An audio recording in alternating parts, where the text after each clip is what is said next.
All right, Raymer and David, we're going to get started. So we're going to go ahead and call the meeting to order at 1 o'clock. Actually, I just want to make Derek is in there. I just want to make sure they're ready to go. Right, make sure the live stream is streaming.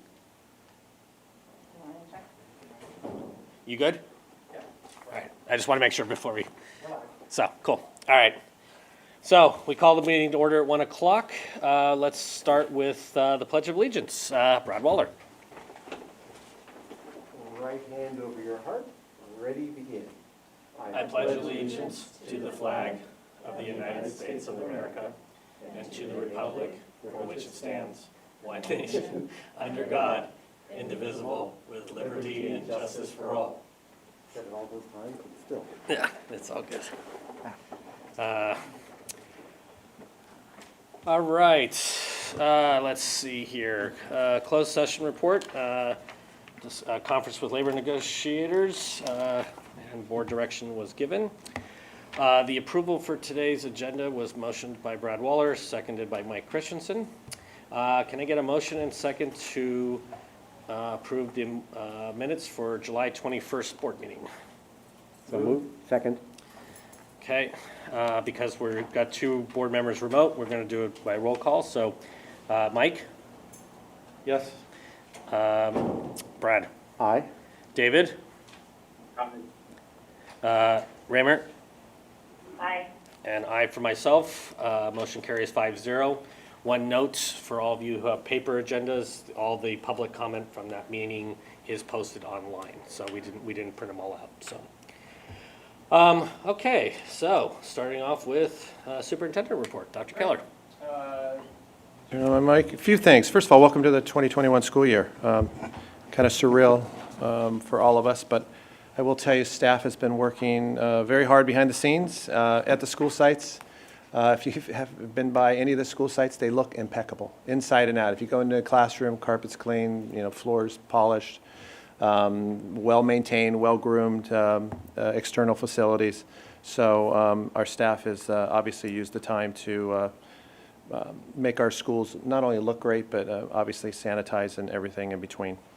The employee welcome back video, thank you very much to the board and others for coming in and filming that. We will be sending a link to all staff members either Friday or Monday. So this coming Friday or Monday, that will be our employee welcome back rally, if you will. Thank you for working with us on that. It'll, as I've shared with staff in my letter, the one good piece is there's no parking you have to haggle over, and obviously, there's not a long walk involved as well, although you miss out on the breakfast and the interaction with colleagues.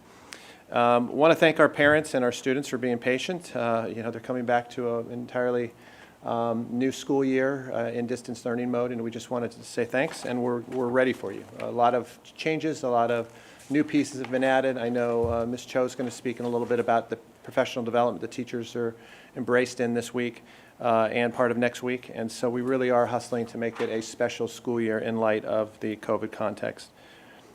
Want to follow up a little about the reopening think tank. One of the ideas we talked about, and I know we talked about during the what do we call it? Town hall. That we wanted to have another town hall or at least another experience like that. And so what you're seeing, thanks to the reopening think tank's thoughts, all the principals are providing on their website a welcome back video on distance learning, what you need to know, the high points, the low points, the medium points, and everything in between, because there's a lot of detail for each school site, and each school site has its own context. So providing information to parents that is meaningful, that is localized to their school site, is very important.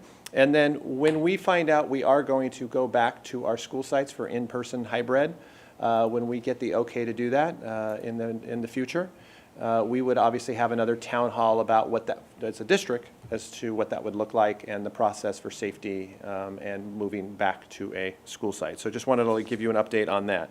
And so I wanted to also thank our principals for that. Did want to show you this slide. This is for option 2. So as you know, we have option 1, which is the hybrid distance learning model, and option 2 is the 100% online learning model. And as of, this is from Dr. Toronto, that was as of yesterday at about 4 o'clock, 4 in the afternoon. We have about 479 total students enrolled. So that's around 5% if you want to just round it to an even number, to a whole number. Those numbers could fluctuate a little, but we're at the point, I was telling Brad Serkin this at the beginning of the meeting, we're at the point where staff is working hard with parents individually, especially in the Ed Services team, Dr. Toronto, Dr. Wiles, and Ms. Cho. But we're at a point where we need to make a decision. So some parents are still on the fence, and so we're asking them, today's the last day, because we've been kind, we've been considerate, we've been flexible. But if you don't know by now if you're in option 1 or option 2, today is the final day of that decision. And so a smaller number want to hand it to our principals and to the Ed Services team who have called I think it's safe to say every one of these parents on here to say, do you know what option 2 is? We're fine with you selecting option 2, but we want to make sure you know what option 2 is. And so giving the further depth to what option 2 is for the parent. And some parents, quite frankly, have made it clear that, yes, they understand perfectly what option 2 is, and we're fine with that. And then some parents have said, I didn't realize that was option 2. I want option 1. And so we've remedied that. And so it takes a lot of time from our principals and the Ed Services team, so I want to acknowledge them. Also here, we have the employee safety protocols that Dr. Wesley is going to share. And basically, this letter went out to all staff this week. So I'll let Dr. Wesley take it from here. All right. So yesterday, many of our classified staff members returned to their school sites, and tomorrow is the official day back for our certificated staff. And our schools are open to staff, and our teachers can access their classrooms and teach from the classrooms during any instructional day from 7 a.m. to 7 p.m. And so in order to ensure that all staff stay safe, we did provide a memo that was sent out last week titled Safety Protocols for On-Site Staff. And the safety protocols entail these 7 key areas, which I will summarize accordingly. So the first one is safe distancing protocols. When on campus, all staff will be reminded to remain physically distanced by at least 6 feet. Each school has done a walkthrough with Dr. Alpern in which they've indicated areas where they will have directional signage and locations for the physical distancing markers, particularly in front of the front office and within the front office areas. When possible, staff will engage in virtual meetings, trainings, professional developments virtually in lieu of in-person. For safe equipment, of course, face mask coverings are required for all staff at all times when around others and traveling through common areas. Face coverings are not required when staff are alone in their offices or in their classrooms. All staff are going to receive this custom RBUSD mask that Dr. Keller and I are wearing today, as well as an individual refillable sanitizer. So they'll be receiving that this week when they return to their campuses. Disposable masks will be available at all sites should a staff member need one. And there was a link on the memo on how to properly wear and clean your mask on a daily basis. For safe hygiene, signs will be or should be displayed around campus reminding staff to wash their hands frequently. Classrooms with sinks will have adequate amount of paper towels and soap, and those without sinks will have adequate amount of sanitizer. Staff are reminded to stay home if they're experiencing any COVID-like symptoms and to notify their supervisors immediately. And then for the wellness screening, we do have protocols in place for both passive and active screening. All of our employees will be required to self-screen prior to coming to the campus. And this is what it looks like. Which is a passive screening, so Dr. Keller is going to. So once you answer the several questions, if you've answered them in a way that is healthy for our school campus, you will be allowed on school campus. Otherwise, you will get a different color. Right, and so there will be QR codes that they can scan as they're coming in to do that, or they can just pull it up. It's a web-based program to do before they come to campus. And if they fail to do that prior to coming to campus, then we will have an active screening protocol, which will be located somewhere in the front office area. Enhanced cleaning. Our custodial team will continue to frequently sanitize high-touch surfaces and regularly visited areas. We also created a training video, which we will share with you later, and will go out to all staff this week, showing them how to sanitize office counters and desks, especially when students return, high-touch areas, Xerox machines, etc., with our district-approved products, which will be in ample supply at each site. We're also limiting access to non-essential visitors at all of our sites, and anyone who does need to come on campus in terms of enrollment, et cetera, they need to make an appointment, and only one visitor will be allowed on campus at a time. Walk-up visitors may call the office, and we've already installed the doorbells like we have here at our campuses. In addition, the weight rooms and the gyms and the RUHS pool will be closed to students and staff at this time. And the last area was the exposure response. So if a district learns of a student or staff member that tests positive for COVID, then we have a protocol in place where we will notify any staff or student who's been in close contact with that person. We define close contact, or the LA County defines close contact is within 6 feet, more than 15 minutes. And then we will take appropriate measures as outlined by the public department. So again, these guidelines were sent out to all staff last week, and we will continue to remind staff as they start to return this week. Great. I've got a question about the access. PTA volunteers sometimes need to access materials that are stored on campus, PTA offices. I assume that's covered by the appointment that you talked about. Yes, so they would need to contact the principal in advance, let them know when they plan on coming and get the authorization, and then at that time the principal will explain to them that they need to go through the screening process. All right. I'm getting details here because there are some districts that are saying no PTA access under any circumstances, so I'm trying to be able to come up with a protocol that I Yeah. can refer to other Yeah. PTAs that are dealing with Yeah. not being able to get their checkbook. Yeah, what I would say is, I mean, obviously, we would ask PTA to do this to the minimum amount of times necessary to maintain their business. Right. Once a So, month. thank you. Once a That would week, be what we would something like ask. that, yeah. Obviously, we have a great relationship with PTA, but honestly, I mean, I get approached by PTA site reps periodically, and this is hard for them, because that access and this drawbridge that is now created between the school and the community is very tough. So all I would ask is, let's get through it together. There's ways to do it, and we will figure that out. There's some I'm dealing with across the state that have not yet been able to get their checkbook Yeah. since March, Yeah, because the school's saying, nope. yeah, And it's we'll, like, we'll get them their checkbook. just get it for me, let me in, Yeah. 5 minutes. And Yeah. so it's nice to have the cooperation so I can point to it and say, well, this is what they're doing here, could you do that? Yep, good. So now what I'd like to do, thank you, Dr. West, I'd like to introduce Ms. Cho, who's going to share about our 5 days of professional development. And she's going to share all about it. Dr. Keller, can I ask a question? Sure. On the phone? Yep. I just want to clarify, are students permitted on campus at this time for any reason? If it's prearranged, if they're coming to pick up something, they're not really asked to be on campus, though. It's kind of the outskirts of campus. How would you describe it?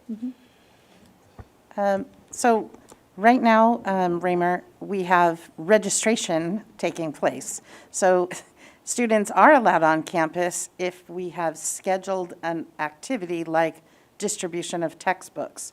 But in general, the campuses are closed to students and to the public.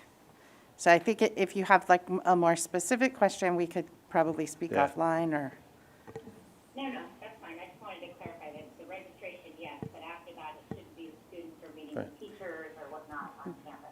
Right.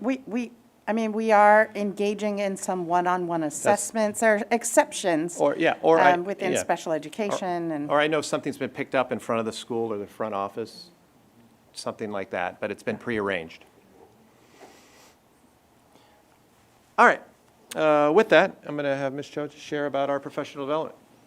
Okay, so I don't believe any other school district has a 5-day launch for professional development. I know LA Unified started yesterday, they had two days. So we are super excited that our IT department has provided wonderful refresher courses, tech training, and all of these that are listed, SchoolsPLP, some of the standards-aligned platforms, Zern, Amplify, as well as the more interactive, fun resources such as Flipgrid, Padlet, Remind app, as well as our wonderful special ed department. Jessica has prepared really solid professional development around special education with Co-Teach 101, distance learning, legal training, as well as just strategies to help our learning center teachers.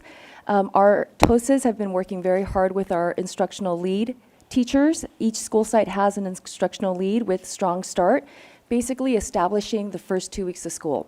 How does the teacher create that virtual community? How do they communicate expectations for learning, establish routines, check in with the morning check-ins with the social emotional wellness, as well as targeting our essential standards, making sure that in the amount of time that we have, we are being like laser-like specific, identifying standards that are essential and prioritizing them.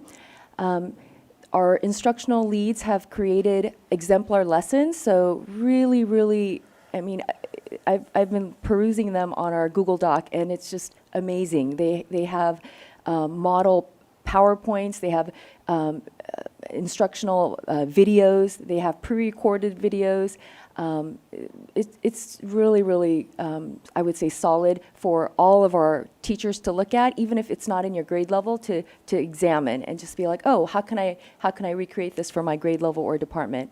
And then, as well as embedded in our 5 days, we have 2 days within the 5 days where teachers will be meeting with their principals at their sites to do additional professional development and site-specific planning, teachers collaborating, working together. So we're super excited about the 5 days. We really believe that it will help our teachers kind of get on track for a great year of distance learning. Oh, and all days we also have an evaluation. So teachers will have an opportunity, provide feedback. We'll read those every day and make any adjustments as we move forward. Thank you, Ms. Cho. And a lot going on, as you can see, and probably one of the more kind of time intensive, slow, but meaningful experience of the summer, for at least for me. It's the time I've spent with Mr. Brown, our great RUHS assistant principal. He and I have been meeting with various stakeholder groups, parents, students, people from the community, and in some cases staff members. Sometimes we've met with them one-on-one, or sometimes we've been together on WebEx meetings. And developing what we're calling, and we're starting to roll out today to you, the Race and Equity Committee. And what I wanted to do is have Mr. Brown share a little bit more about it and tell you how excited we are to be collaborating on this. So, Mr. Brown, take it away.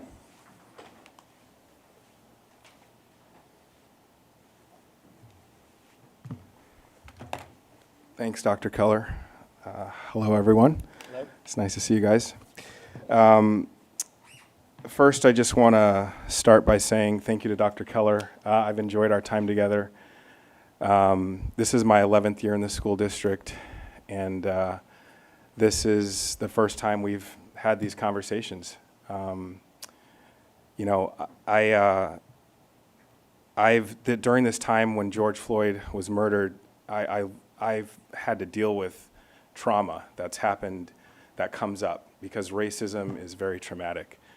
And being a black male in America right now, you feel it.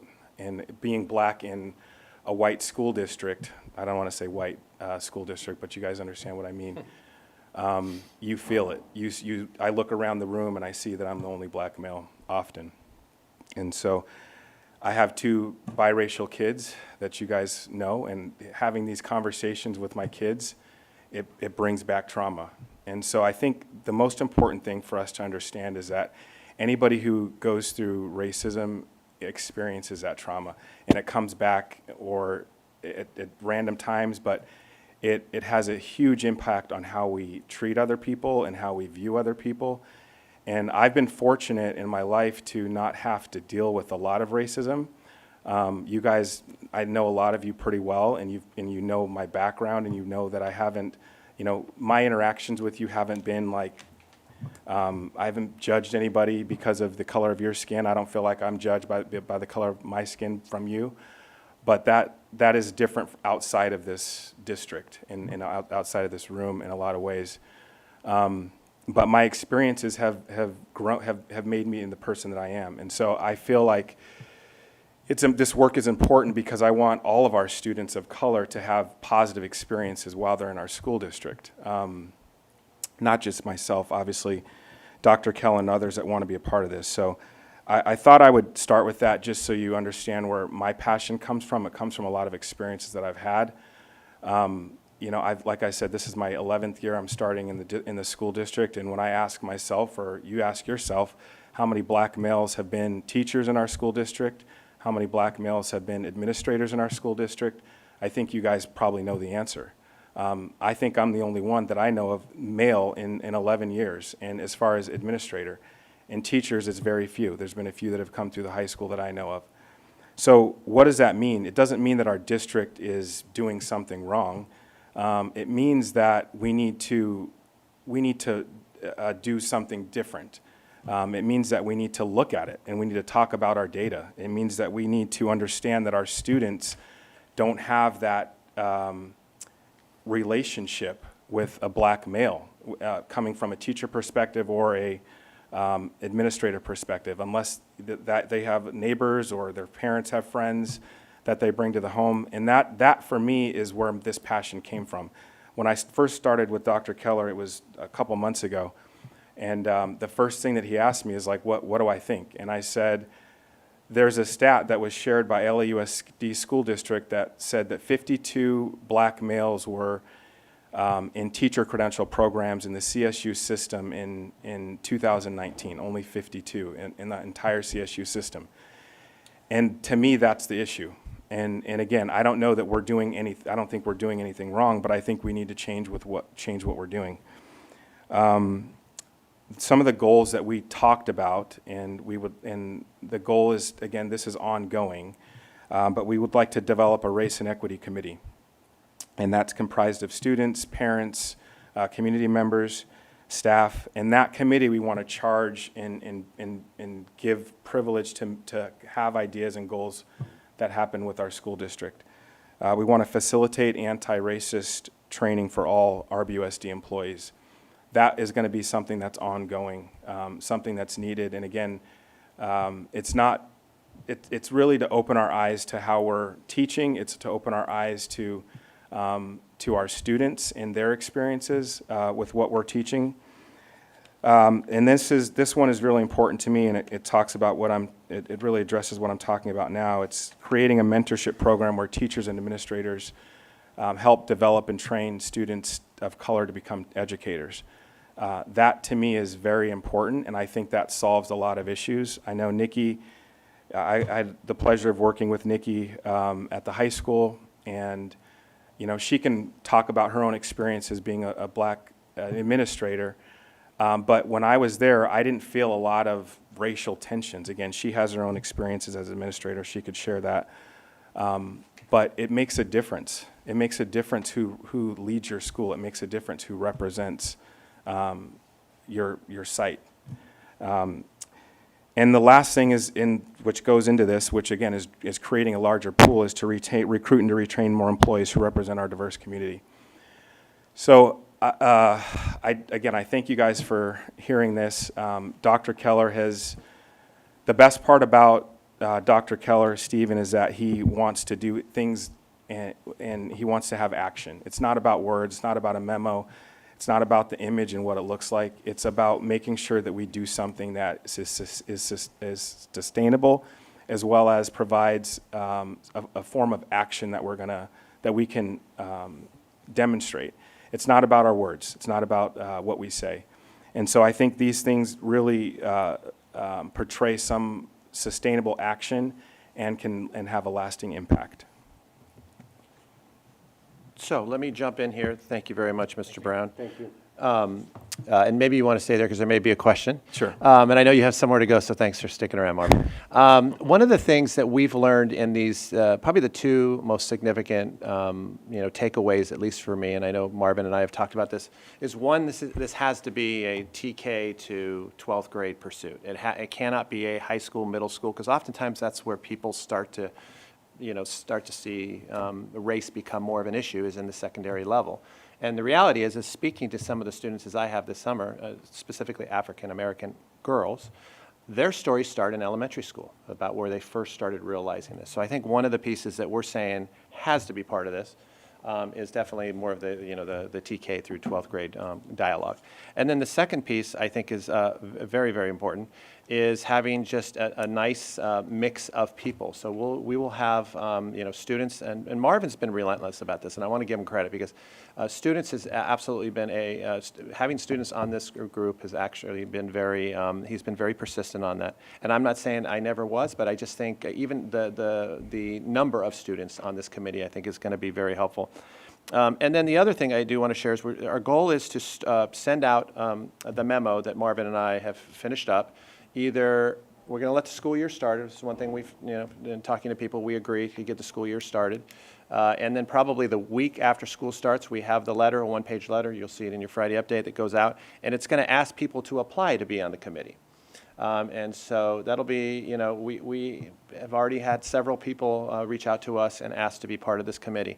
But we're making it clear, and I did today in another email of somebody who reached out to me, is that we're about, the line we're using is outcomes and not optics. This is a committee that's going to do work. And so, yeah, there will be, letters and memos and pieces that go out to the community. But at the end of the day, we want to have some deliverables in year one and year two, and not just something where we check the boxes. Thank you. Any questions for Mr. Brown or me? Marvin is delighted to hear when they put this committee together and that you're on it and you have my full support. Thanks, Mike. Yeah, I think it's very important that we do this publicly, and it's not something, because I know in our district we like to sort of say, hey, we've come up with something great, we've worked it, now we're going to show people. I think this is something that needs to be out there, that people understand from the beginning that, exactly what you stated of, it's not that something's wrong, it's that we want to do something different. I actually wrote that down. Yeah. Because, that was my takeaway from this. Yeah, and one of the things we talked about, Marvin's idea, but eventually what we want to do is push this out to each school site. So year one would be the committee, and then it creates more transparency as you move it out to the school sites. A subcommittee, if you will, but it has to be on the ground at the school sites, K-12. We agree. Yeah, early definitely, because that's Yep. when kids We agree. get set. I just want to mention, just from my own personal observation, where so many of these attitudes are formed, obviously, as you mentioned, in elementary school for girls of color, but, oh my gosh, middle school, So if we had to start somewhere, I would think that would be a great place to start. Yeah. Because, I'd seen some really discouraging things happening. Yeah, a lot of middle school people or former middle school people in this room, we chuckle because that is, middle school is those formative years, for sure. Yeah, I would agree with Mike. Doc- I mean, we need to start at the middle and high, but it all starts with the interactions early on. It's kind of what they say, kids are sponges, and as time goes on, it's less and less so. But if they start young, it's ultimately translates in the future. So. And Rammer? I do have a question. Dr. Hill and Marvin, thank you for doing this and for making this a priority. I appreciate the idea that there needs to be an application for the committee, so it will be one of action. But I do hope we will consider it being more inclusive with as many people who want to help participate to be part of the solution as possible, including every member of our school board. So if there are any actionable items you think that we can take when you finally meet, that the school board can take to help stem systemic racism, to do whatever we can do to be part of this solution actively, if you wouldn't mind sharing that with us, I would appreciate it. Yeah. One of the things we talked about is the voices at the table, because we came up with a number of 35-ish Right. That's a big committee, but but this is a big topic, so I'm good, even I, who like smaller committees, I think, Marvin kept shooting for the 30, 35-ish number. But there's two pieces. There's the voices at the table, and then the voices that will bring ideas to the table. And so that's one of the ideas of having site satellites, or whatever we want to call them, subcommittees. Those voices can be brought in from the site to the people at the table that are really helping influence this. And obviously, anything significant in the way of a big movement, bigger plan that's, goes beyond what, typical school district daily functions are, we will bring to the board for a recommendation, especially if there's cost involved. And so I just want to make sure you're aware of that. Yeah. And even if they're not costs, if there's some sort of, suggestion you have, Sure. because I do think the students will be much more receptive to this, but the adults and the parents and adults, I think, can value from some education on this very important topic as well. Yeah, I mean, obviously reasonably, but I don't think cost is going to be the issue. It's just a matter of making sure you guys have the support and the resources and whatever we need to do to get that, to make it happen, so. Great. Thank you, guys. Thanks, Thank Mark. you. Appreciate it.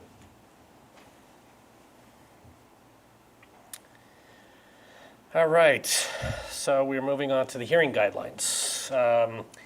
At this point, I have 4 advanced written requests, so I will indulge me for a few minutes as I read the four requests itself. So, first one, dear RBUSD board members, as a white family and parents of 2 current RUHS students, we would like to thank the district for recently recognizing the need to address systemic racism in public education and for committing to address head-on issues of race, diversity, and equity within RBUSD. Specifically, in Dr. Keller's welcome back message to parents on August 12th, he advised the district is assembling a race and equity committee that will focus on anti-racism and social justice. We believe this is an important first step in addressing problems related to race, diversity, and equity within RBUSD. I look forward to learning more about this committee and its mandates in the coming weeks. We'd also like to thank Marvin Brown, Assistant Principal at RUHS, for his upcoming town hall event that will address parents' questions about issues of race and social justice at RUHS. Likewise, we are thankful to Mr. Brandt, RUHS Principal, for his August 14th announcement about the Redondo Cares initiative, in which he affirms that every student, family, teacher, and staff member will be treated equally and fairly, and that all stakeholders will be afforded the same opportunities. He also affirmed that RUHS will be known as a socially just and anti-racist school and community. Each of these are important first steps, but there's more to do, included but not limited to implementing mandatory anti-bias and diversity training for teachers and administrators, implementing annual student education programs that address systemic racism and the need to be anti-racist, as well as programs at the secondary level that address implicit bias and bystander intervention. Hiring more teachers who are Black, Indigenous, and people of color, allowing teachers flexibility to address issues of social and racial justice in their classrooms and by implementing social justice standards at all levels to the district, promptly and meaningfully addressing violations of the district's zero tolerance policy to combat hateful and offensive speech, proactively educating parents and students on how to file complaints of alleged inappropriate content, including how to do so anonymously, and making a concerted and determined effort to reduce the achievement gap for low-income and disadvantaged students at RBUSD. This is just some of the important steps we believe must be taken by RBUSD. There's no time for platitudes or half measures, and is far past time for us to work together as a community to make our school environment equitable and justice for all. To this end, it is incumbent upon the district, with the full support of the board, to lean into these issues in order to have more meaningful and lasting change. RBUSD has long held itself as a leader in public education, and the district's commitment to lead on issues of race, diversity, and equity has never been more important than it is today. In fact, RBUSD has the opportunity to not only lead on these issues, but also be a model for other schools throughout the South Bay and the nation. To this end, we ask that each of you, as members of the RBUSD board and leaders of our community, be courageous and seize this moment by fully endorsing and supporting these action items.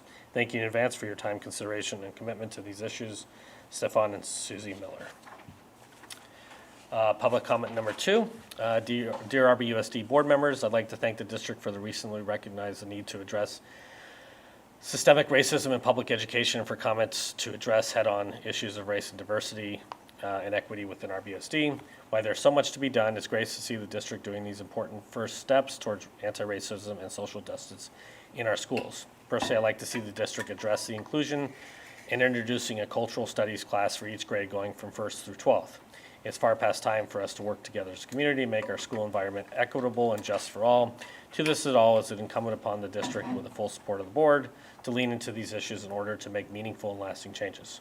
Thank you in advance for time and consideration. Please read this letter aloud in the meeting at 1. Sincerely, Gareth McLean. Number 3, dear RBUSD board members, I would like to thank the district for recently recognizing the need to address systemic racism in public education within RBUSD. Personally, I'd like to see the district also address how teachers can support LGBTQ plus students while teaching online. Here are some suggestions. Put your pronouns in the name window. This lets students know that you are conscious and of the importance of pronouns. Also ask your students to put their pronouns in the name windows and empower them to express their identities. Think about your video background, add a pride flag or trans flag or a pin to your virtual classroom. It can signal to your students that you recognize and support LGBTQ plus identities. Integrate LGBTQ content into your lessons. Highlight this, people focusing on contributions, not just their identity. Address anti-LGBTQ plus comments and actions. Shut down any hateful comments online immediately and direct to send a clear message that homophobic or transphobic, biphobic, etc. language and actions will not be tolerated. Recognize that this may be a very stressful time for LGBTQ plus youth if the home environment is not supportive, as they may miss their school environments and may benefit from extra identity affirmation and support. It is far past time for us to work together as a community to make our school environment equitable and just for all, including the LGBTQ plus community. To this end, it is incumbent upon the district, with the full support of the board, to lean into these issues in order to making meaningful and lasting change. Thank you in advance for your time, consideration, and commitment to these issues. Please read this letter aloud. Thank you, Sam Miller, RUHS sophomore. And final written comment. Dear RBUSD board members, I'd like to thank the district for recently recognizing the need to address systemic racism in public education and for committing to address head-on issues of race, diversity, and equity within RBUSD. While there's so much still to be done, it's great to see the district taking these important first steps towards anti-racism and social justice in our schools. Personally, I'd like to see the district address the need for police in the schools carrying guns around and near students. For black and brown students, the police represent trauma, and I, as a black mother, I'm not happy with having cops at school. It is far past time for us to work together as a community to make our school environment equitable and just for all. This should have happened many years ago. The school district represents children of many different ethnic groups and backgrounds. To have few to no black teachers is unacceptable. To have few to no curriculum regarding different ethnic histories, Black American, Asian American, LGBTQ, Indigenous, Latinx American, social justice or racism is unacceptable in this day and age. The fact that the teachers have had very little anti-bias training is concerning. To this end, it is incumbent upon the district, with the full support of the board, to lean on these issues in order to make meaningful and lasting change. Thank you in advance for your time, consideration, commitment to these issues. Please read this letter aloud during the meeting. Thank you, Kim Isaac.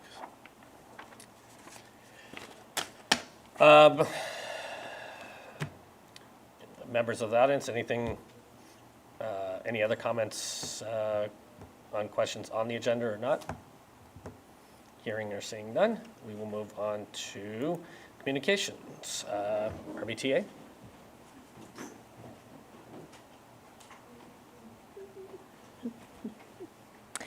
Good afternoon, Dr. Keller, Cabinet, board members, present and virtual. I'm Sarah Robinson, RBTA Bargaining Chair, speaking for RBTA today. As you can see in the agenda, we have come to the end of our unprecedented bargaining season. I think it is, number one, a really positive step that, given all we had to deal with, we met one of our usual goals, which is to finish our negotiations before the resumption of the new school year. That's something that I think makes our district unique.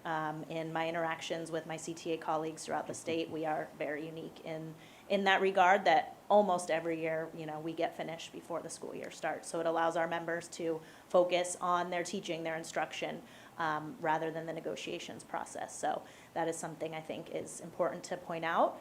I just want to thank the RBUSD bargaining team, especially Dr. Wesley, for the spirit of collaboration. It was a lot of work. There were a lot of details that after a while some of us tended to glaze over. But her team was really open to hearing from our members, was really receptive to our members' concerns, and it was obvious that it was her priority to come to an agreement that would be fair for all of our members. I also want to thank the board for their openness to listen to our members and their concerns throughout this difficult time. While there wasn't always an immediate action that was able to be taken, being open to that feedback from our members was really important. I also want to highlight the work of the Health Benefits Committee. That's another task that Dr. Wesley led, and I know that her department still has a lot of work to do now that we've agreed to the plan, but those meetings were really, really helpful in all of the members of the committee really understanding how benefits work and coming to an agreement on plans that will really help our members have the best possible health benefits at a reasonable cost and a cost that is going to be manageable from year to year, because I know that's something that was difficult for our members, but also very difficult for the district in budgeting purposes. So we're really happy, and we'll be there to support the Human Resources Department as they look to roll out the entire program virtually right now. And finally, on behalf of our members, we are excited to return to our virtual classrooms and to start a new year. I know for me, this is my 16th year of teaching, and in many ways, it feels like the first. In positive and negative ways. So on behalf of RBTA, I just want to again reiterate our appreciation of our collaboration and positive working relationship in order to provide the best possible teaching and learning environments anywhere around. Thank you. Okay. At the risk of it not being on the agenda, I will say thank you guys to you. I mean, to you and the team, because it is hearing what's going on in other districts. It's really nice to be able to put a pin in finally and be done, and and exactly that. Get to work and provide what we do best, and that's to support the kids. So, thank you. Yeah, let me add my thanks to that too. And I put tremendous value on the relationship we built and appreciate your role in that. So thank you very much, Sarah. So, and publicly again, thanking the team for all the hard work. And that is on the agenda, so I think we can. I know, but it's always, you be careful of where you go, but nonetheless, so. CSEA. Okay. AFT is not here, and I don't, Raymer, do you have anything for PTA or RBF? Not at this time. Okay, perfect. All right, moving on to general consent. Is there any items that anyone wishes to pull? I wish to pull item 10.1. Okay, so 10.1, any other items? Hearing none, can I get a motion and second to approve for 10.2 and 10.3? Moved. Second. Thank you. All right, roll call. Mike. Aye. Brad. Aye. David. Aye. Raymer. Aye. And I for myself. Motion carries 5-0. Moving on to 10.1. Can I get a motion and second to pull 10.1? So moved. Second. Okay. Mr. Waller?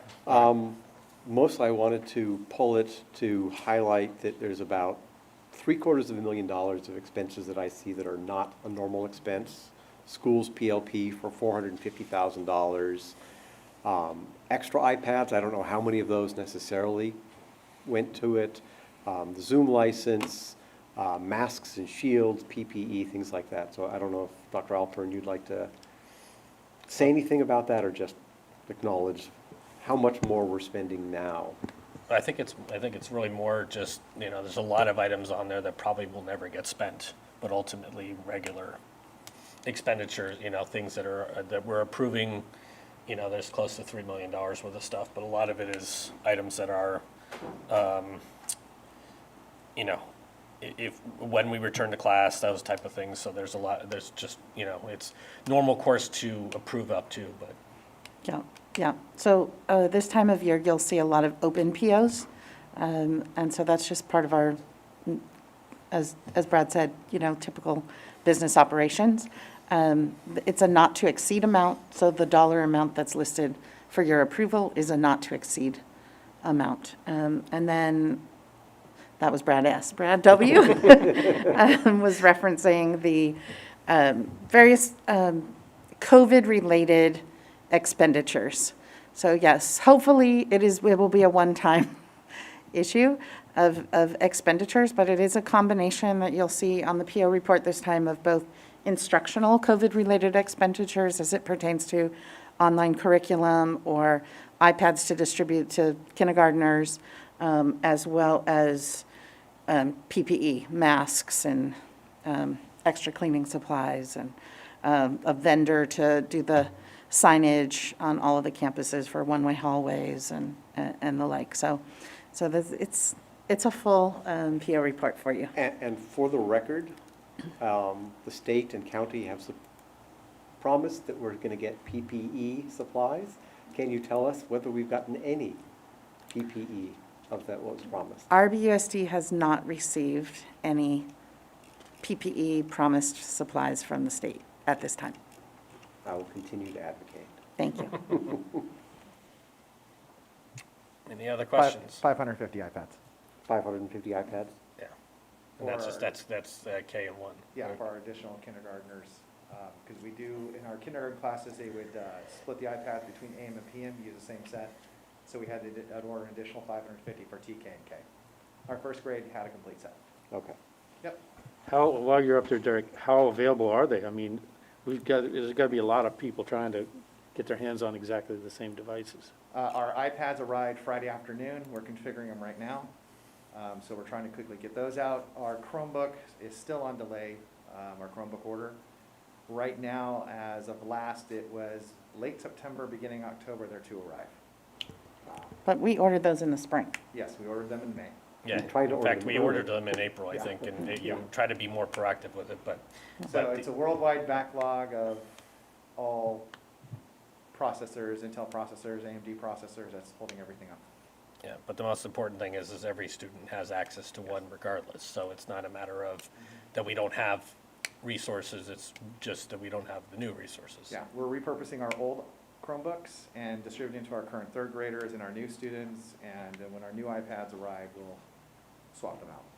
Whenever the new Chromebooks arrive, I'm sorry, new Chromebooks, thank you. Some pieces of technology. Yeah, we're a lot of moving parts right now. good. All good. Thank you. Any other questions? Mike? Aye. Brad? aye. David? Aye. Raymer? Aye. And myself is aye, so motion carries 5-0. Moving on to action items. Can I get a motion second for 12.1? Approve purchase of district-wide janitorial supplies for 2021 from Gale Supply Company Pioneer and Southwest School Supply. I'll move. Second? Thank you. Any questions? I guess sort of tagging on with the other one, how much of this is over and above what we normally spend? The contract is not for much over what we typically spend, but in looking through the bid responses, we were looking at particular products, which is why there are 3 different companies that whose bids were awarded, because we were looking for different supplies from different companies. Supplies we don't normally order as well, some of the, Yeah. or as much. Yes. Okay. Hearing nothing else, Mike? Aye. Brad? Aye. Raymer? Aye. David? Aye. And aye for myself, motion carries 5-0. Moving on to item 12.2, approve DMC engineering contract addendum 2 for additional materials, and addendum 3 for project management for Jefferson Elementary School retaining wall. So moved. Second? Questions, comments? Yep. This is a project we hope to complete within a great wall. year of Yeah. the damage. I've been providing you with, Great Wall. Yes, this is the second Great Wall since I've been on the board. yeah, yeah. So hopefully we will be able to close it out in 2020. Okay. Anything else? Mike, Aye. Brad, Aye. Raymer, Aye. David, Aye. and I for myself, motion carries 5-0. Moving on to 12.3, approve Corey Engineering contracting for Washington Elementary new shade structure, construction inspection and material testing. Moved? Second. This is the final piece of approval we will be asking for regarding the construction of the shade structure at Washington Elementary School over their beautiful lunch area. So hopefully when students return, they will have a shade structure in place. I love the word hopefully. Well, I can't predict the timing. No, I but, know, you I get it, but That would be the goal. yes. It will be shady. Hopefully it will Yes. be built by the time they return, not hopefully they will return. I think that's Exactly. what That's right. Thank I'm you. interpreting that as. Thank you. Yeah. Yes. Okay. Mike, Aye. Brad, Aye. David, Aye. Raymer, Aye. and I for myself, motion carries 5-0. 12.4, approve 2020-2021 legal agreement with Atkinson, Edelson, Loya, Rude, and Roma. So moved. Second?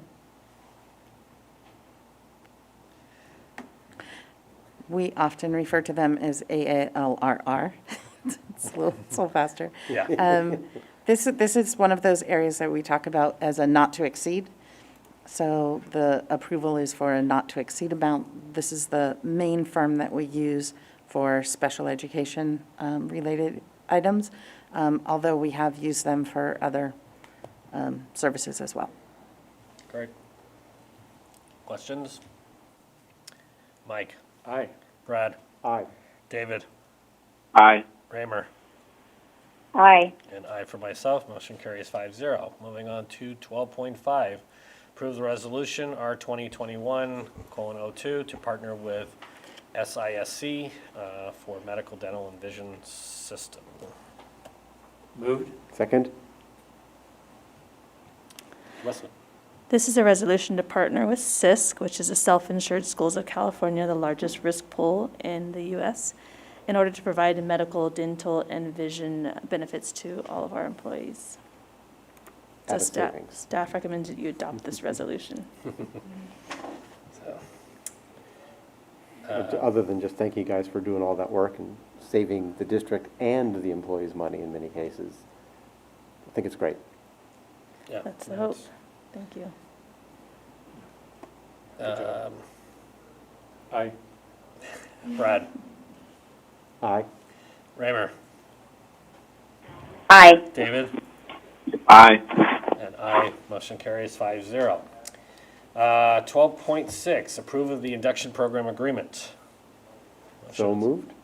Second? This is our MOU with the Beginning Teacher Induction Program with the South Bay Consortium, again formerly known as BITSA, which is a CTC-approved program. Staff recommends that we continue this relationship with the consortium and approve this MOU for the 2021 school year. We will have the most new teachers, again, of the consortium participating than any other district, and it's about 22. Okay. And it just decided to change names from BITSA to Yes. whatever. They changed their name last year Ah. when the state implemented new requirements, training requirements, et cetera. The name was changed. So, it's a good program. I like it. Glad we've got it. And it's very affordable. Yes. I'll ask our superintendent to check out the logo, their logo. It's not a logo, the teacher induction program? Yeah. Yeah, it's funny you should say that, I saw it 2 minutes ago. Yeah, yeah, it's We're all got different curious. points and different things, so we're okay. Not exactly the same, but we're okay. Invitation is the biggest form of. Unless they had theirs first. Yeah. We'll leave it at that. Mike, Aye. Brad, Aye. David, Raymer, Aye. okay. Sorry, Brad, I'm muted. Aye. That's okay, no, that's why I figured I'd jump and come back. And an aye for myself. Motion carries 5-0. Moving on to 12.7. Initial proposal of CSEA to RBUSD. Move. Second? Dr. And Wesley. after having publicly presented the CSEA, California School Employees Association initial proposal at the last board meeting, staff recommends you acknowledge receipt of their, and accept their 2021 sunshine, which would allow us to begin negotiations of the successor agreement. Okay. Mike, Aye. Brad, Aye. David, Good. Raymer, Aye. and aye for myself. Motion carries 5-0. Moving on to 12.8, collective bargaining agreement with RBTA. So moved. Seconded. Okay. This is the tentative agreement reached with RBTA, as Sarah noted, in record time. RBTA has confirmed ratification with its membership, and staff recommends that the board adopts the negotiated agreement reached with RBTA. Okay. Questions? Mike, Aye. Brad, Aye. Raymer, Aye. David, Aye. and aye for myself. Motion carries 5-0. Moving on to 12.9, collective bargaining or MOU agreement with RBTA regarding reopening schools in COVID-19 environment. So moved. Seconded. Okay, so I think we all know the same, so. Mike, Oh, Thank you very right. much to the team, and aye. Oh, what's that? did you want me to say anything about it? or If no? you would like to. I you don't want- have to. No, I mean, we talked It about was it. discussed Okay, earlier, I that's fine, think, we're so. good. Yeah, We're good. Other than, same as Mike. Great job. yeah. So Brad, Aye. David, Aye. Raymer, Aye. and I for myself. Motion carries 5-0. Moving on to 12.10, collective bargaining MOU with CSEA regarding the effects of change in, regarding COVID-19. Moved. Second? So this is a signed agreement, MOU, reached with CSEA regarding the reopening of schools in a COVID-19 environment. And we did want to point out that this MOU is a symbol of the spirit of collaboration between the district and CSEA in order to maintain the health and safety of all students and staff at the most optimal level. So you'll see details in that, in which we're working together to do that. So staff recommends that the board adopt this negotiated and agreed upon MOU with CSEA. Mike, Aye. Brad, Aye. Raymer, Aye. David, Aye. and I for myself. Motion carries 5-0. Moving on to 12.11, adopt a modified resolution 13-14:06 to approve participation in PRISM, excess insurance for claims in excess of $350,000 for our workers' comp for an So- annual payment of $161. So moved. Seconded. Dr. Wesley. So we approved the invoice, which was the same amount of last year at the last board meeting, but because PRISM changed its name, we needed to do a resolution with the name change. It used to be formerly just EIA, Excess Insurance Authority. We also updated the district representative, which would now be the assistant sup of HR, since it relates to workers' comp. It just seemed to make more sense than assistant sup of admin services. So staff recommends that the board adopt this resolution. Great. Any questions? Aye. Mike, Brad, Aye. David, Aye. Raymer, Aye. and I for myself. Motion carries 5-0. 12.12, Resolution R 2021:03 for consolidation of the Board of Education elections and the City of Redondo Beach municipal elections. What happens if we don't get a motion or a second? Well, All right. are we going for a mutiny? Scissors. Moved. Second? I think we all know what that's about, so we'll. You do. I think we've all talked about this. And Yes. It's certainly been a piece of conversation for my 14 years here. Every board before you has discussed this. And so you have before you just the consolidation of the March 2nd, 2021 election. Yeah, and I think just comment to the, we're bound by the charter for one and only thing in this district, and that is elections, since our borders are the same. So as much as we'd like to move our elections to match more of the school year, charter is bound for it, so. Well, and one thing that's never totally been explained to me is how we are allowed to be out of compliance with state law. But I guess we have Local no choice. control. The only thing I would say is that since the Supreme Court refused to hear the state's challenge to the city this past week, I think it's I guess indicative, if you will, that potentially the city charter can stand. Yeah, I mean, there's no real I answer to that agree, question. Yeah.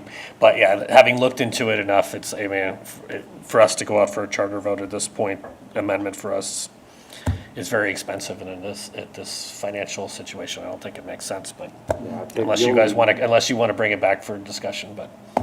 The only open question for me is the latest thing I've seen from the state. They say for people having their elections earlier, that the office starts July 1st. Right. So that's the real question is, does that apply to the charter? So I School did ask that question a few weeks ago, and the answer I got was, we're not sure because the election's held in March, whether or not, in theory, the elected individual could wait 3 months before it goes. I would agree in concept. To me, this has been, speaking candidly, has been something I've been trying to figure out how to accomplish, not to stay around longer, more so it just makes more fiscal sense for a new board coming in July versus having to try to adopt a budget that they don't know what they're looking at that point, and not disrespectful, just, it takes time to learn this, so. I would say if someone wants to be tasked with that, we can approve this obviously today, and then, if someone wants to be tasked with figuring out, maybe you as a ledge can figure out that avenue, because I think whether it applies to us or applies to the board in 2 years, it doesn't matter. I just think it's the right thing to do for us as a board, so. Yeah, and I'd be very supportive of that, because I know it was hard. It was really hard to come in cold on a budget like that. And it's tough for anyone to begin. Budget, evaluations, there's a lot that goes on at the end of the year, and you're brand new. Yeah, 100%. Or end of the school year. And especially, So it's never made sense to me that anybody would want to start a couple months before the fiscal year is over. right. Plus, 2 months in, you're like doing graduations and stuff, you really just getting your feet wet. So, yeah, if you'd like to take on that task at the ledge level, by all means, go for it. But I think regardless, we should approve this at least so we stay in compliance with what's currently here and figure out how to get around, figure out how to adjust it if that's possible. And like I said, whether it's the next board, it's not a matter of us wanting to stay 2 months longer. It's just, I think it's the right thing to do, so. Hearing no other comments. Aye. Yeah, actually, I did got it, so never mind. So, Mike, Brad, Aye. Raymer, David, Aye. Raymer, Aye. and I for myself. Motion carries 5-0. Moving on to 12.13, approve the Youth Commission representative for RBUSD. Moved. Seconded. We're bringing this back to you. This is one of those positions that is typically hard to fill here from a district standpoint, and Drew has volunteered and is excited about this new opportunity. Okay. Good that we have a resident of the district who's willing to do it. Yes. We have the right match. Yes. Mike, Aye. Brad, Aye. David, Raymer, Aye. David, Aye. and I for myself. Motion carries 5-0. Moving on to discussion items, we've got two. First is first read board policies. Any comments or questions on the policies that have been brought forth? Is the first set, the working remotely ones, were they brand new from CSBA, or did they always have that policy? And we're just now are doing something with it? So we received it via an email from CSBA, so I believe it was new. That would be my guess, but Okay, it came because it was in just, I saw that, about and a I month was like, wow. ago. Yeah. I was thinking, was it something that they had that they had just never applied? Because it does talk about disasters and other things. Yeah. So I wasn't sure. And talking to my Java likes too, they're also adopting it in their Yes. district, so it sounds like it's new. Good to have. Any other questions? All right, since it's a discussion item, no votes needed, so we move to high school athletics conditioning plans. Hi, Hello. I'm going to represent athletics for today. Okay. Although I can't claim to speak to all of it, but I've been working with Andy Saltzman and Jens Brandt and Marvin Brown at RUHS, and they've just been great. Andy has, he's constantly doing work. Every time I get information, I forward it to him, and I'll say, have you seen this? And he's like, we're on it. I've already got the coaches doing this training. The athletic trainers doing that. So it's very reassuring for a central office administrator to be working with high school staff that are so on top of looking at sports re-engagement for our high school athletes. As I mentioned this morning with the reopening think tank, sometimes, like when the governor has announced reopening plans, the general public will at first brush, assume that everything's reopening. Well, likewise same thing with youth sports and athletics. So last month, the state came out with guidelines around youth sports, and then last week, the LA County Department of Public Health released their own guidelines regarding youth sports, and these new guidelines apply to all outdoor organized sports, whether that is like a club program, a private program, a school-run program. Does not pertain to adult sports leagues, or official, unofficial, professional, semi-professional, casual. Those still remain closed. But for our purposes here and for this presentation or for this discussion, it's really about what our plans are regarding high school athletics. The county protocols do require physical distancing at all times, 6 feet apart and 8 feet apart during any period of heavy physical exertion. Appropriate face coverings unless you're in a pool or in a shower. Screening for all athletes and all adults, just like we have for the schools. No one comes on without a proper screening. Avoiding unnecessary contact, so no high fives, no fist bumps, etc. And the county guidelines do ask players to bring their own equipment, but players could be used. This is new information. Players could engage in like tossing a ball between two athletes, kicking a ball between two individuals, as long as the item being used remains between those two individuals. So it's some nuances, but that wasn't even in protocols like a month ago. So that's I think, helpful definition. Pods of 10 students would be allowed, but there's no individual mixing of pods. So for instance, you might have a team that has 4 pods of 10 spread out across a football field, right? And so you could have 40 athletes out there. They would have to be in pods of 10, and none of those pods could mix with one another, right? So there's a lot of the kind of details around not only organizing it, but then, how they then, it's not like the coach can then come and ask all 4 pods to come together to huddle up and to hear, from the coach at one time, unless maybe with a really loudspeaker and over a PA system or something like that. So it's just, thinking kind of differently about how we think about bringing the athletes back. Masks would, again, have to be worn at all times. There's no allowance for indoor activity. So you couldn't have like indoor basketball, indoor volleyball, or wrestling. No tournaments, no events or competitions between teams. And, as we are talking and developing a plan for sports conditioning, obviously we're going to be working with you and seeking approval from the board, but also sharing the information with the reopening think tank that meets regularly. And we're not going to anticipate a return before the school year starts, which is next week. The goal would be, what we're shooting for is hopefully sometime like mid to late September, if we're able to get all the protocols and all the pieces into place. But that's kind of the update as I know it today.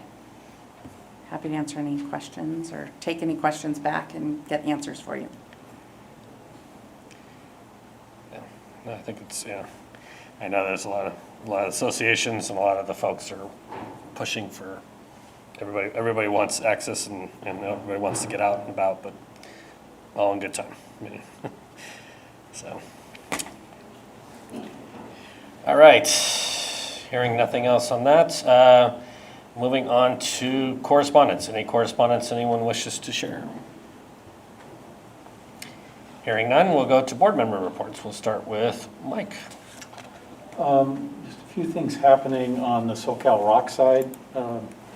There was a small group of students who got caught in the dilemma where they were working on their certifications when COVID hit and were unable to complete.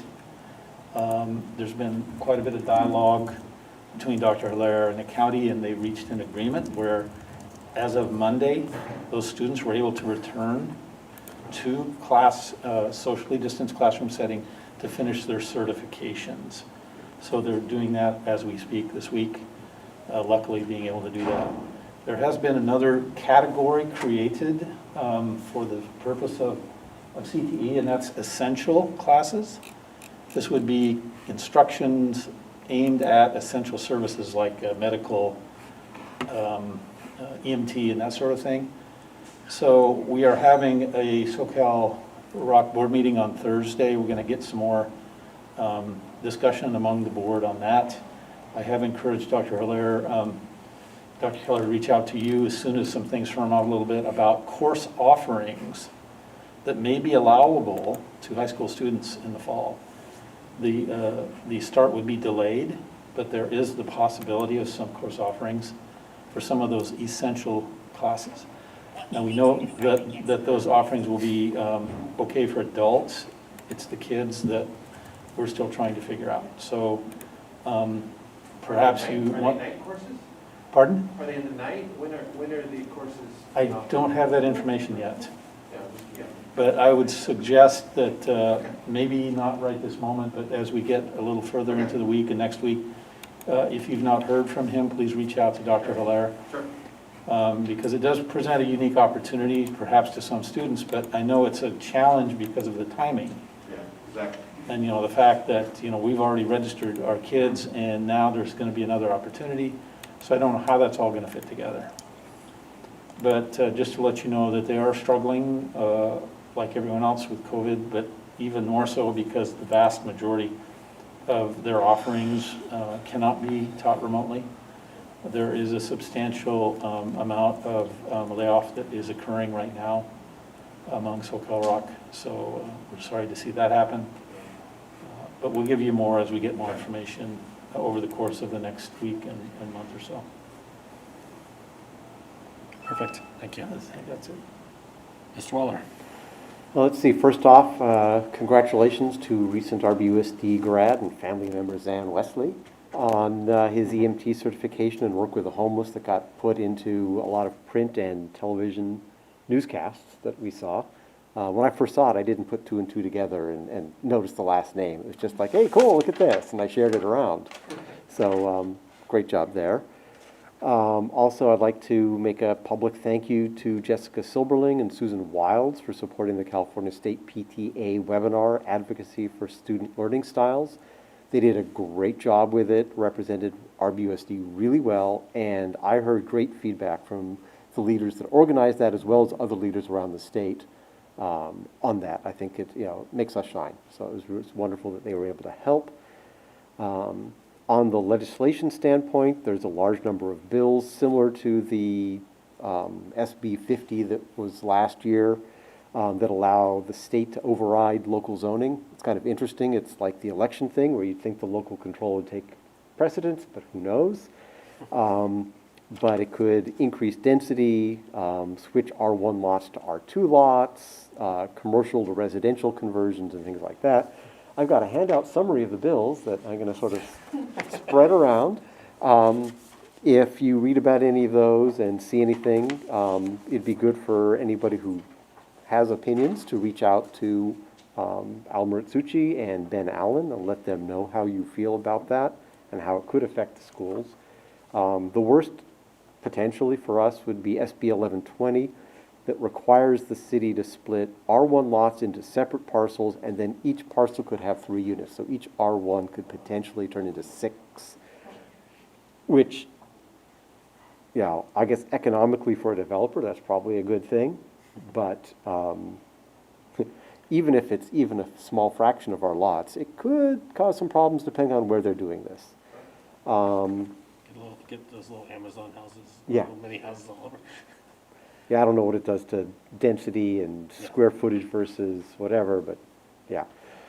And then I've also been on lots of phone calls for the Emergency Council and County Health. I got to hear some of the same stuff on the call where they talked about the athletics and answer those questions. I actually did get to ask some questions. Not that I got good answers, but I was able to ask about the status of the PPE we had been promised, and all they could say was, not our department, but we'll at least ask, as well as the issues with the fact of the mandated staff testing, is there capacity for it, and who pays for it all? And again, the answer was, good question, we need to find out from the state. Because remember that the governor's order was when we come back to school, all staff gets tested over a 2-month period. So that's an extra 5,000 tests a day in Southern California, in LA County. So there has to have that capacity to do that, get the test results, and we're assuming the state is paying for that, but we don't know. Yeah, but the problem with it is even if you test over 2 months, someone could. Yeah, unless you're testing every day or every week, Yeah. there's nothing good there. But that was what the governor said we have to do, so I figured I would ask, who's going to pay for it and can you do it? Yeah. And that is it for my report. Thank you. Thank you. Mr. Whitkin. Raymer. No report right now. Thank you. Okay. David, one more time? All right. If we just. Sorry, no report. Okay, thank you. Just, a collective thank you to all the associations and for all the hard work and to staff for getting all this stuff done. It's kind of like the end of the year for graduation. It's been a very long summer. And I feel like it's been like 6-8 months and it's really only been 2. So, but I thank you to everyone, staff here at the district office and what have you. This has been a very busy summer. As I've told many parents, I promise you it will look a lot different than the spring. No reflection on anyone, just ultimately the expectations are going to be what RBUSD expects. So, hang tight with things and, we'll have a little bit of bumps at the beginning, but, hopefully it'll be minimal and we'll be to, make the best of a not the best situation, so. Calendar of events. Teachers return tomorrow. Let me see if I can find the actual page of it.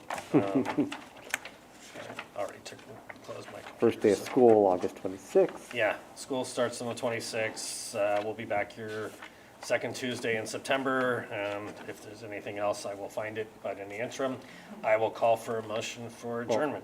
Well, two things. Oh. First, my question on the schedule. Oh, I'm sorry, future agenda items. Is there any thought about moving board meetings back to regular time? At this point, due to the fact that we are working remotely, I kind of took the latitude of saying to keep them at this time. I don't want to bring staff back and having to bring, if we have reports and otherwise, having people coming. If it turns out that it's going to conflict with things that we need to do school-wise, we can change, but for the moment, I'm I've just thinking just put it at, if put it here. staff is working because they have to be teaching, Yeah. representatives. 100%. That might be a reason to change. Well, I mean, Sarah, you have any thought on that? As far as like you being at like 1:15, that type of thing? I mean, I would agree with Brad, like, it would be very difficult for us to have any RBTA representation at meetings that start at 1 p.m. Okay. One thing just to keep in mind, I know, and this is just a personal thing with me, that it is a challenging time of day to get in when we're trying to do a few things on my day job, so. Okay. Oh. All right, we'll discuss it offline and figure out something for that, so. Thank you, Mr. Waller, for sharing this. So, yes, the first day of school is next Wednesday. Labor Day is September 7th. September 8th is our next board meeting here. September 22nd as well. September 28th is RBUSD local holiday. And then board meeting October 13th and 27th, so. Any future agenda items? Actually, I do have one. Okay, Just because of the bills that I talked about there, I'd like to bring back the developer fee and capacity study that we had shelved and have them give us sort of the, option ABC with at least their best guess as to the likelihood of what of that legislation might pass. Because 10 years from now, if one of these things passes, things might be different. So some thoughts on that. I think now is a good time to put it out there. And that might also help us with any arguments that we might have if we look at a capacity study that says, well, assuming that these two pass, here's some numbers. sounds good. Anything else? All right. I'll have some more information on SoCal Rock. We can do that under my comments or under a separate item, your choice. Yeah, I would just say, I'd probably just say reach out to Ricardo on the Friday before if you want to have a full agenda item, or we can carry it over, whatever you want, so. All right, can I get a motion for adjournment? So moved. Second. Thank you. Raymer,